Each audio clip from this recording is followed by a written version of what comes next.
샬롬. 오늘도 하나님의 말씀으로 하루 시작하신 여러분들에게 하나님의 은혜와 평강이 충만하게 넘치시기를 간절히 축복합니다.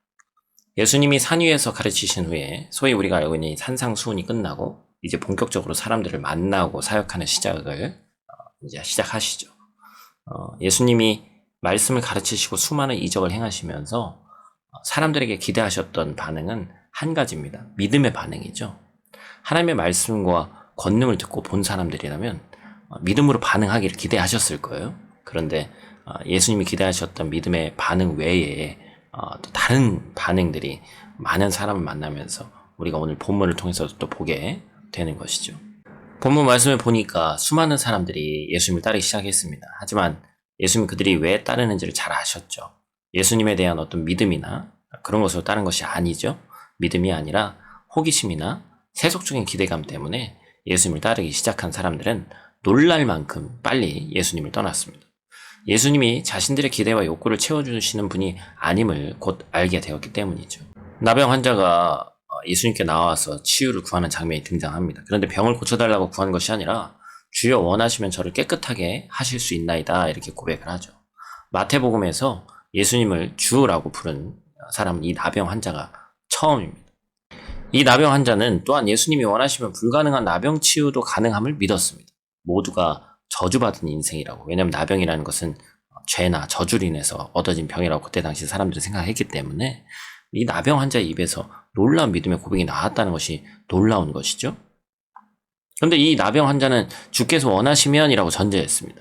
가능하시면도 아니고 방법이 있으신다면도 아니에요. 이 세상에서 가능, 불가능을 결정짓는 것은 능력입니다. 할 수 있느냐 없느냐.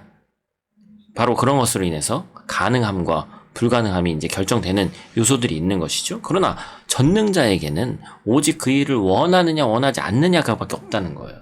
그것을 주님이라고 표현하면서 이 나병 환자는 주께서 누구신지, 예수님이 누구신지를 파악하고 있었다는 것이죠. 예수님의 소문을 들은 로마 백부장 또한 예수님 앞에 나와서 하인을 고쳐달라고 얘기를 합니다. 그도 주라고 불렀어요.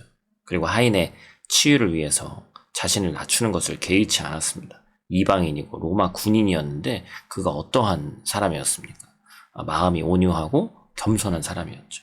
물론 이러한 성품으로 인해서 구원받는 것은 아닙니다. 하지만 그 온유하고 겸손한 마음과 열린 귀가 예수님이 누구인지를 알 수 있게 하고 온전히 보고 들을 수 있는 열린 마음이 된 것이죠. 믿음은 하나님의 말씀을 듣고 주님의 역사를 볼 때 생겨나는 것이기 때문에 그렇습니다. 예수님이 그의 집에 가서 하인을 고쳐주겠다. 이만 해도 그 믿음이 대단한 걸 알기 때문에 그렇게 말씀하시죠. 그런데 백부장은 예수님이 그곳에서 말씀만 하셔도 하인이 나을 것이라는 믿음을 고백합니다. 참 대단한 믿음이죠. 어떻게 이런 믿음이 있을 수 있을까? 우리 주님도 이것을 보시면서 뭐라고 얘기합니까? 유대인이나 종교 지도자들 가운데서도 이런 믿음을 본 적이 없다.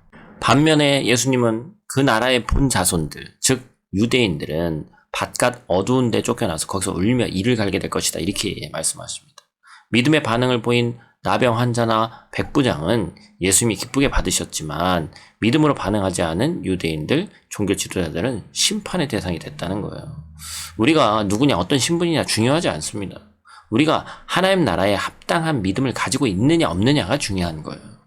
모든 성도가 그 믿음을 오늘 하루 꼭 소유해서 그 믿음을 또한 유지해서 주님을 기쁘시게 하는 저 여러분들 되시기를 간절히 축복합니다. 우리 어린아이들을 위한 이 말씀의 핵심은 예수님은 우리의 병 또한 고치는 분이다. 그리고 오히려 아빠 엄마의 기도보다 하나님이 너희들의 기도를 더 잘 들어주신대. 이 얘기를 꼭 해주셔야 돼요. 왜 그렇습니까? 바로 나병 환자처럼 백부장처럼 어찌 보면 저주받은 인생이었고 이방인이었지만 그들이 구원받고 더 순수한 믿음으로 나아갔던 것처럼 우리 어린 아이들도 열린 마음으로 또한 그 순수한 마음으로 기도할 때 하나님의 응답이 더 크다라는 그 확신을 주셔야 됩니다.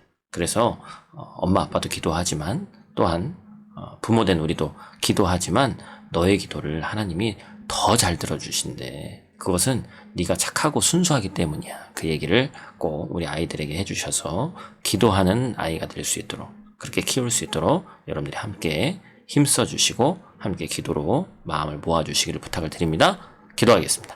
하나님, 순수함의 상징인 우리 어린아이와 같이 하나님 나라를 받들지 않으면 하나님 나라 들어갈 수 없다고 말씀하셨습니다. 어린아이와 같이 단순하고 명료하며 순수한 믿음의 소유자가 우리 또한 될 수 있도록 하나님 도와주시옵소서. 초대교회에 많은 기적의 역사가 일어난 것은 성령 충만한 성도들에게 하나님 나라에 대한 순수한 믿음이 있었기 때문인데, 오늘날 우리 또한 그것을 경험할 수 있지만 우리가 지식이 부족한 것이 아니라 믿음의 순수함을 잃어버렸습니다. 하나님, 우리와 함께하여 주시옵소서. 말씀을 배우고 신앙의 훈련 쌓는 것 중요한 일이지만 더 중요한 것이 무엇인지 깨닫게 하시고 순전하고 확고한 믿음으로 오늘 하루도 승리하는 사랑하는 성도들 될 수 있도록 하나님 도와주시옵소서. 오늘 하루도 눈동자와 같이 지켜줄 줄 믿사오며 예수님께 하신 이름으로 기도드립니다. 아멘.